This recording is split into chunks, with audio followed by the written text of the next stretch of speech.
This meeting is called to order. Ms. Huerta, please make the roll call. President Alan Wilson. Here. Vice President Diana Summers. Here. Secretary Jesus Jimenez. Here. Board Member Mark LaRue. Present. Victoria Holland is absent. Johnny Filippello. Here. Vishnu Reddy is absent. Okay. We do have a quorum present to conduct the meeting. Thank you. The first item next up is public comment. Would anybody like to make public comment? Please step forward.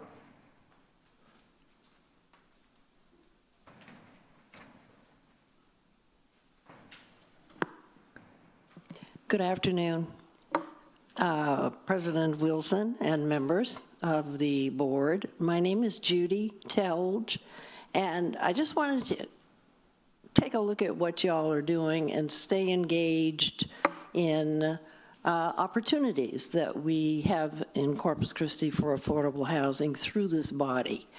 I'm the housing navigator under contract with Coastal Bend Center for Independent Living, where I work. I founded that organization several years ago. That contract is with the Council of Governments, AAA, Aging and Disability Resource Center, and I've been doing that for several years. It's a small contract, so there's not a great deal of effort or splash, but what I've been working on over the past several years and have been successful at attaining is to get not quite a local product or group to do affordable housing for low-income people. And that finally was accomplished successfully about a year ago. And it wasn't just me, but it was a lot of my work. Come Dream, Come Build out of Brownsville is now successfully operating here in Corpus Christi, which is one of the goals that we set as far as affordable housing. So attending meetings such as this, offering comment is something that I'll be doing.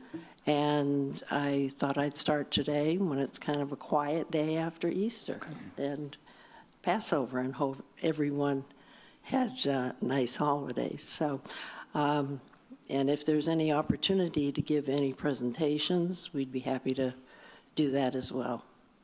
Thank you all very much. Thank you, Ms. Telge. Are there any other public comments?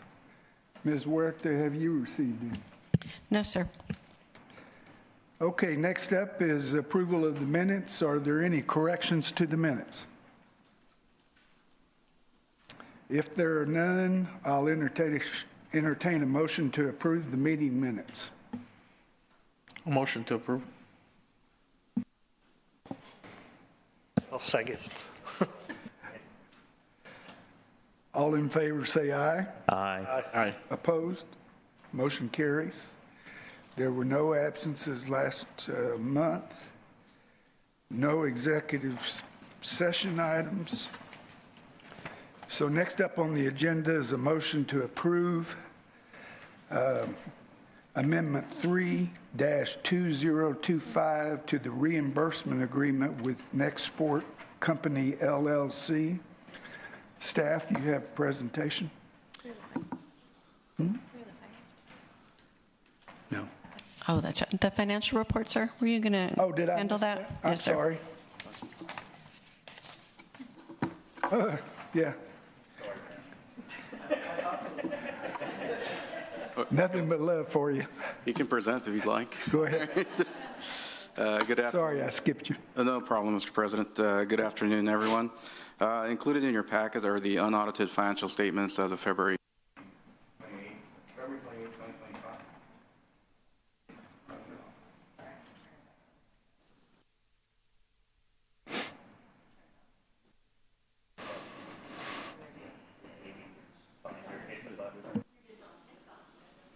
Okay. I'm missing the clicker, though. No.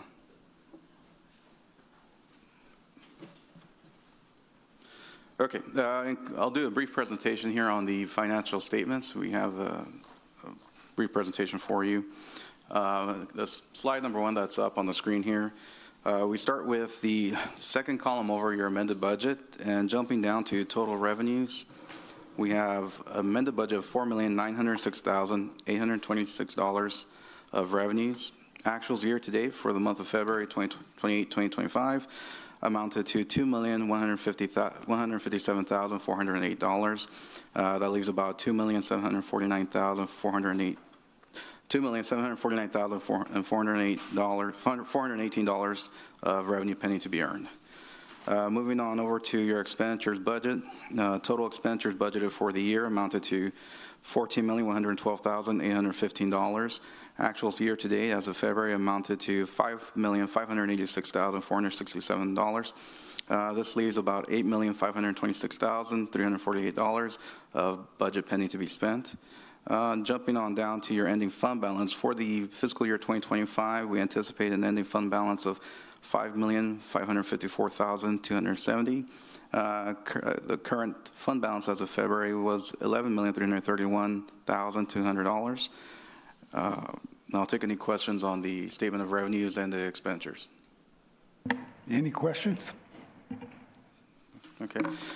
Next couple of slides here, we have a presentation on your 5-year forecast of funds available for commitments.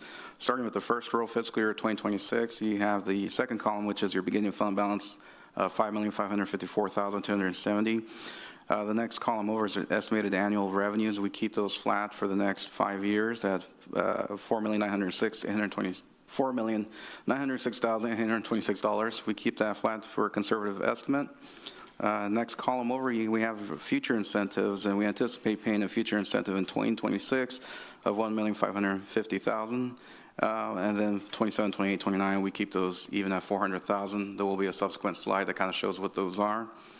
And then we have total administration and other expenditures, so $758,942. We keep that flat as well, and there'll be a slide on the detail that's rolling into that. And lastly, we can see, based on the current trend, at 2030, we estimated fund balance to be about $23 million. And of course, that number will change as we go through the budget process and add on new projects. So the next slide is an overview of the outstanding major business incentive and small business contracts commitments. Overall, we have a total of $9,034,352 committed from 2025 through fiscal year 2029. Just to highlight a couple here, you have Next Sports Company LLC with $1.8 million. We have the South Texas Military Housing of about $1 million committed, $2 million committed to the Hilton Homewood Suites Hotel, and about $3.5 million committed to small business contracts. Next slide over is a breakout of the Economic Development Fund Administration. We have the, we keep these flat, anticipating no increases at this point. But we start with our contract with the Corpus Christi Regional Economic Development Corporation. We do an average allocation of about $346,284 per year. Administration services is the transfer to general fund of about $114,408 per year. And then operating expenditures, these are expenses for the running the Economic Development the Economic Development Fund of about $298,250. Next, we have our housing fund for the Corpus Christi B Corporation. Here we have, well, before I move forward, did anyone have any questions on the Economic Development Fund? Okay, jumping on over to the housing fund, we have an anticipated amended total revenues for amended budget of $747,094. Actuals year to date amount to $732,515.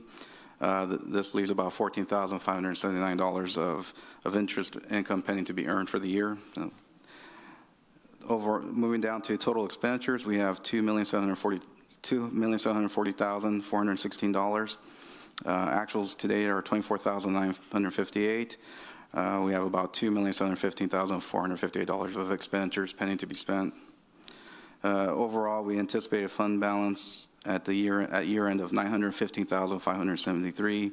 Currently, the fund balance is $3,616,452. Any questions on the financials? The 2.6 in the current housing initiatives, I think is what it was. It went away. That is a zero balance under the actuals. What is that? It was budgeted for. I'm not sure exactly what we had a commitment there I think that got canceled, but we do have $1,160,100 for the Palms at Morris. That's in there, and I'm not sure if, would you know the difference on that? Yeah, okay. Any other questions? We can try to get the remaining balance with that. If it doesn't appear that the rest is committed, so we only have about 1.1 committed at this point. Yeah, it'd be good to know what the difference is, making up what was originally budgeted for. Yeah, I believe. What didn't come to fruition. We came into the budget with an amount committed in there. Yeah, I'm not sure if it's 2.6, but there was a big commitment for a development on Greenwood? Greenwood. Yeah, the Greenwood, right, that Greenwood multifamily.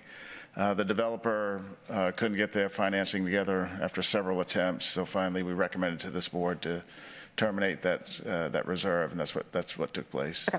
Yeah. Okay. Any other questions? Okay.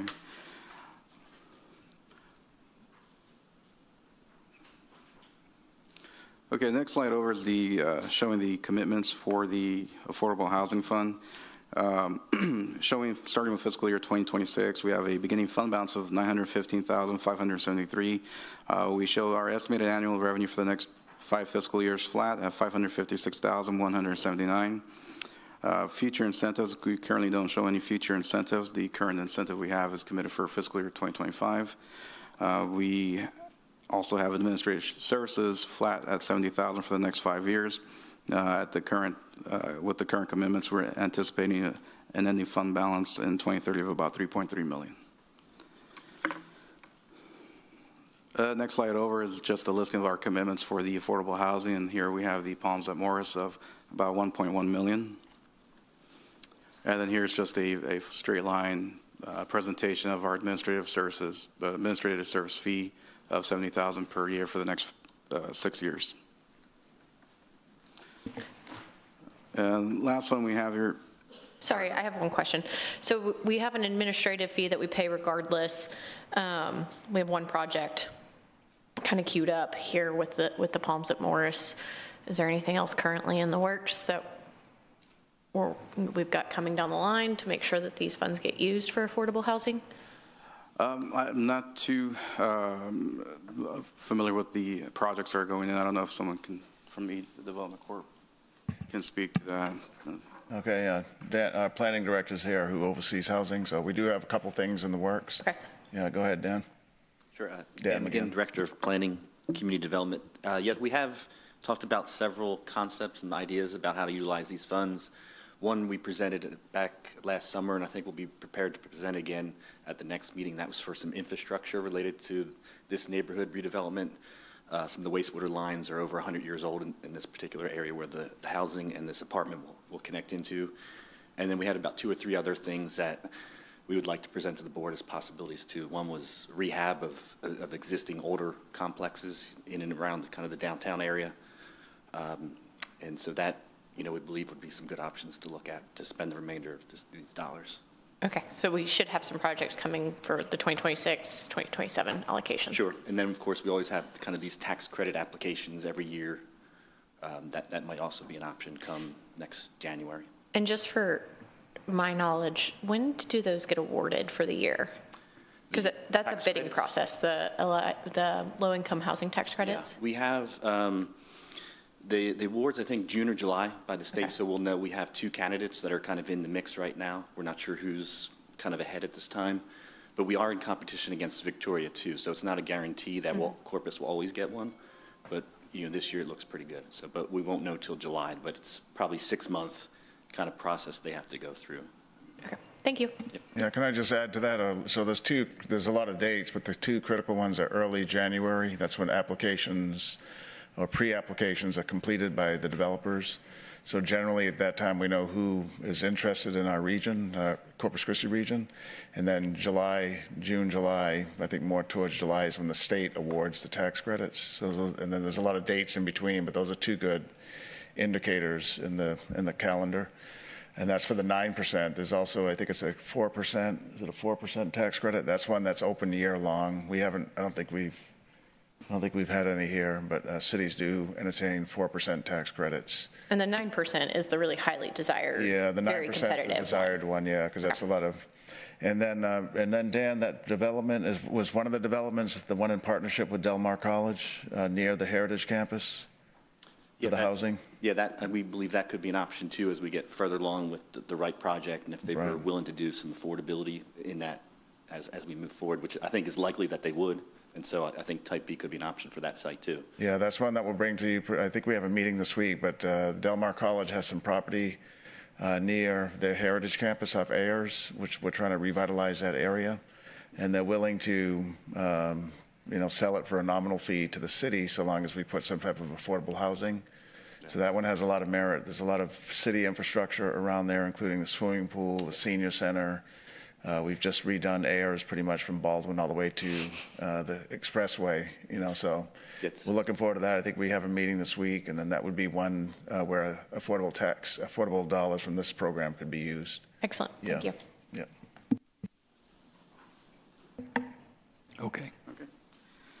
Okay, the last one we have here is the Streets Arterial and Collector Fund. Total revenues budgeted for this fund amounted to $4,062,182. Actuals to date amount to $1,469,142. This leaves about $2,593,040 to be earned with revenue. Moving on over to your expenditure budget, the total expenditures amounted to $4,062,182. Year-to-date expenditures amount to $30,114. This leaves about $4,032,068 to be spent. We don't anticipate to have a fund balance budget at year end. Current fund balance is $1,439,028. Any questions on the financial statement? Questions? Okay. Next is a snapshot of your street fund CIP. Overall, we have a total budget of $16,585,263. Expenditures to date amount to $958,327. This leaves about $14,987,187 to be spent.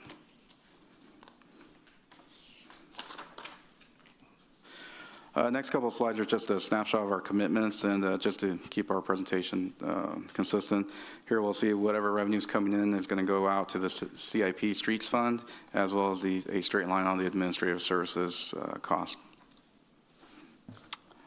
Here's just a snapshot of the commitments, which is just showing that we're going to spend about $23,881,092 over the next 6 years on arterial streets and collector streets.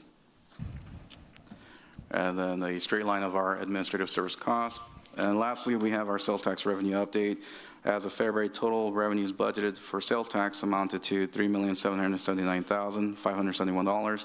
Actuals came in at $3,875,110. This gives us a favorable variance of $95,539. When you compare our fiscal year 2025 actuals to fiscal year 2024 actuals of $3,639,035, the current year's actuals are ahead of last year by $236,075. This concludes my presentation. Any further questions? Chairman, can I just add, on the slide here, let's see, February, we received March, and we received one more check since this, but as you can see, sales tax actuals to the budgeted amount is just about right on budget. Mm-hmm. And this one shows a little bit better variance than the last year, same time period, but when we look at this next check that we got, it's actually, it's not as great a variance over last year's same time period. Mm-hmm. So that, just to say, we're watching sales tax real closely. It's right now it's performing at budget, but not much beyond that. It's not exploding. Right, and that's a big barometer on local economy and more importantly our general fund budget. So sales tax is flat, and we're going to have to continue to monitor it. I think the projections and growth for the next year's budget is going to be flat. We're not planning on growing it any, just to be not conservative, but to be realistic. Mm-hmm. We don't want to overestimate the sales tax and then have it not come in. So this is a smaller snapshot, but it's important to point out since these are sales tax-based programs that we talked to you about. Good. Yeah. Thank you. All right. Thanks. Thank you. Now, back to the agenda item, a motion to approve Amendment 3-2025 to the reimbursement agreement with Nexport Company, LLC. Yes, good afternoon, board members. Randy Almaguer, Compliance Officer with your Corpus Christi Regional Economic Development Corporation. I do not have a presentation, but if you saw in your packet, I do have a few items in there. We have that amendment number 3-2025. What we're requesting is, or recommending is to extend that completion for phase 1 to December 31 of 2025 of this year. There was a few things also requested by the board, which really was that action plan that showed the timeline from March going off all the way to August. He does see that he will get this project done in August, but we still wanted to give him that extra amount of months just because of what the delays have been. He has secured a well service to start drilling a well. If you got to see in the action plan, and in the amendment in there, he already has executed on his side. We also added a few compliance components in that amendment as well. As the project's moving forward, site visits, expenditure reports, et cetera. That's pretty much it, based on our one-on-one conversations, briefings on what was looking from the board to the developer. He was very thankful for letting us bring this back to the board. But that concludes my presentation. If you have any questions for me. Any questions? I do. Under the performance requirements, so if any of those are not met, what happens? So if it's not, so it's the eight multi-purpose fields in the parking lot. If it's not done by the end of this year, the contract will terminate automatically. But the May, August, and November meetings and reports? Those, on the compliance? Mm-hmm. So we'll go out there and doing the site visits, making sure the project is moving along. Mm-hmm. And then also he'll have to submit those expenditure reports through April 30th, the July 30th. At those times. And so if those requirements go unmet, what happens then? That would be a default under the agreement. Okay. So we would actually issue out the notice letter to this developer, and there'd be a 60-day cure period. And from there, if there's no cure, then that'd be up to the board regarding whether the contract would move forward or not. Okay. And then does this affect the phase 2 completion timeframe? The phase 2 is still for August 31 of 2026. Okay. Thank you. Yes, ma'am. Any other questions? More of a comment, I guess. I passed by this weekend, I passed by the site, and I was kind of relieved to see a drill rig there. So the well, it was set up and everything. It looked like it was set up and everything. So it's good to see that moving forward with the well and they're making an effort to move forward. So if anybody, there's no other comments, I mean, I move to approve. Okay, we have a motion to approve. Is there a second? Second. Any other discussion? All those in favor say aye. Aye. Aye. Opposed? Motion carries.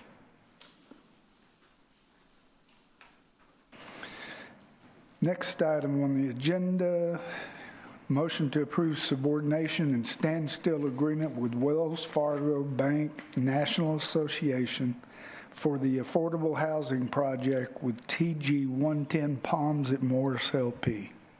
Good afternoon, board members. Karen Costanzo with the Planning and Community Development Department. This item came following the board's approval last month of the agreement with TG 110 Palms at Morris LP. Wells Fargo, the permanent lender on the project, is requesting this agreement with the board to establish the bank's position as a senior lender.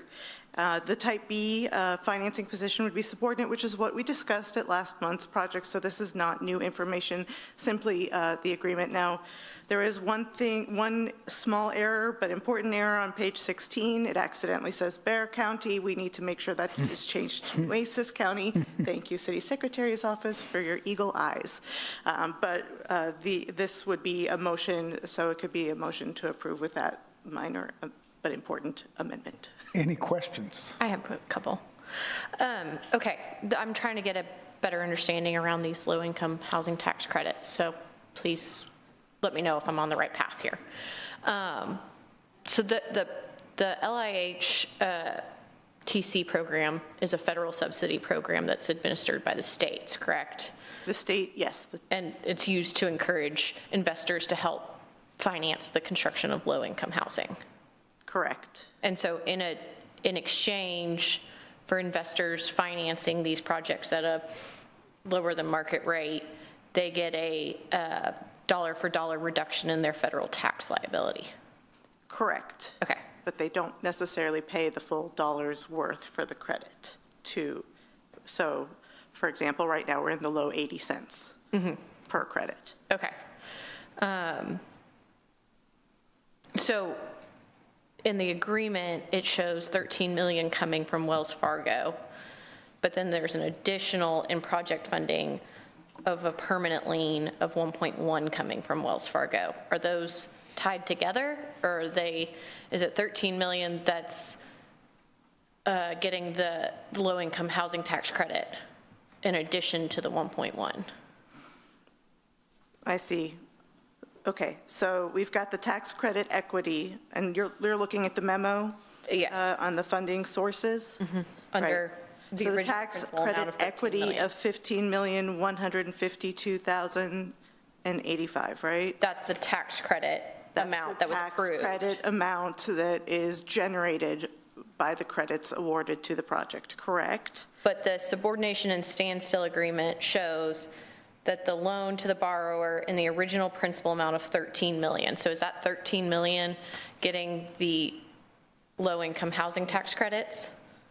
It would be the permanent loan versus the financing of project construction. I actually have our LIHTC expert here, Jennifer Buxton. That's a much easier way to say it. Okay, so if we walk away from this today knowing we can say LIHTC, that's one thing on the checkbox. Okay, thank you. Yeah, thank you. Jennifer Buxton, Planning and Community Development, and expert is such a misnomer. So the $13 million would be the permanent financing as opposed to the construction bridge financing. But yes, the larger amount is tied to the tax credit equity. Okay, so in exchange for that, they're getting a 9% return that they can split over 10 years, generally split over 10 years. Say that, okay, so the tax credit award is times 10, yes, 1/10 every year. Okay, and so they can deduct that from their federal tax liabilities. Unrelated to the project. The investors are a pool so far removed from the project. Okay. The investor pool is not usually related to the project. There's a pool. Yeah, they can pull those funds and essentially sell those to investors, correct? Through a tax credit syndicator, yes. Yes, okay.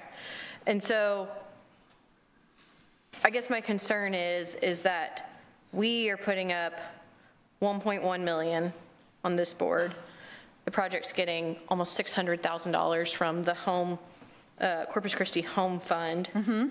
And then the city sold an asset that's just under $500,000.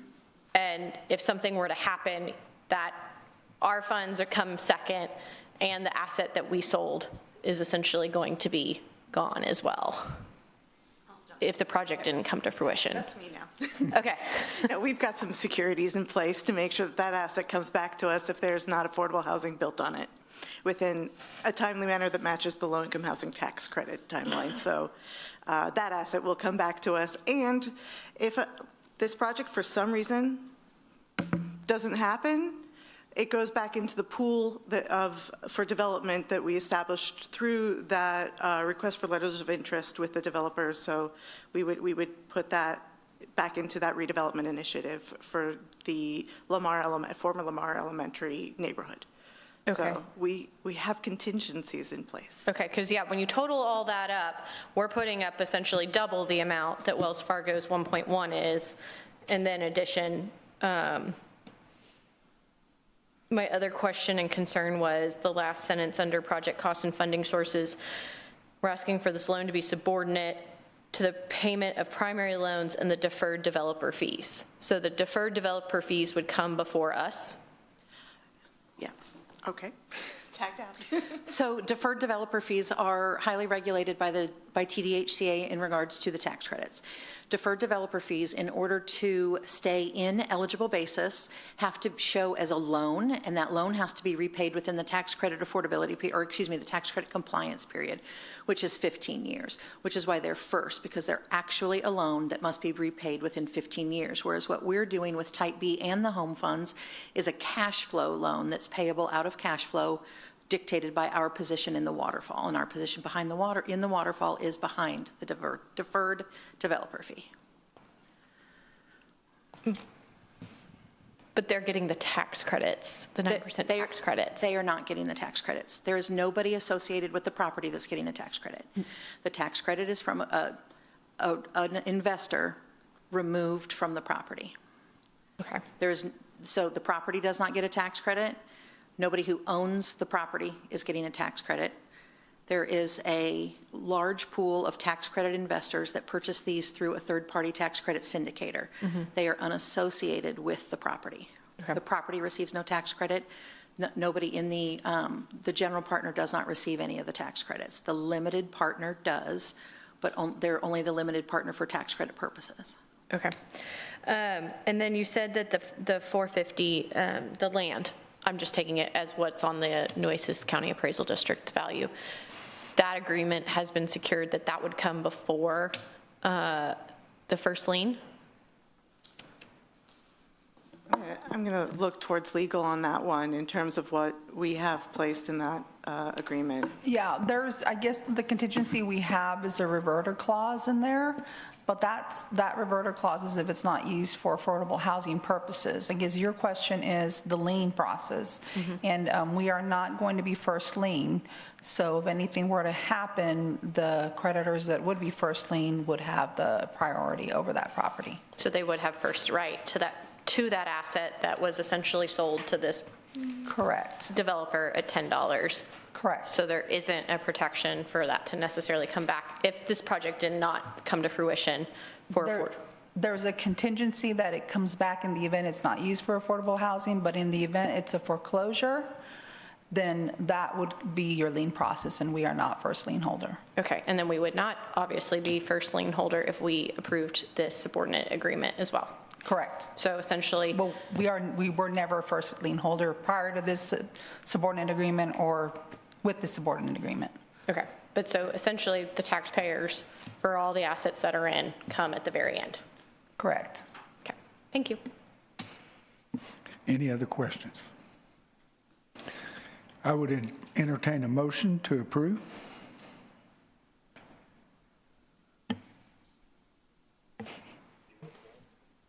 A motion. Okay. I'll second. Is there a second? Any other discussion? Can I just make sure with the city secretary, do we need that amendment on the record? No, it's minor amendment. Thank you. All those in favor say aye. Aye. Opposed? No.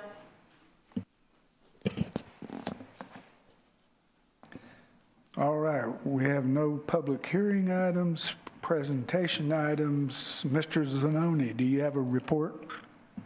Nothing prepared, but I did want to point out that next week, Tuesday, at City Council, we're going to talk to City Council about the forecast for next year's budget that begins on October 1.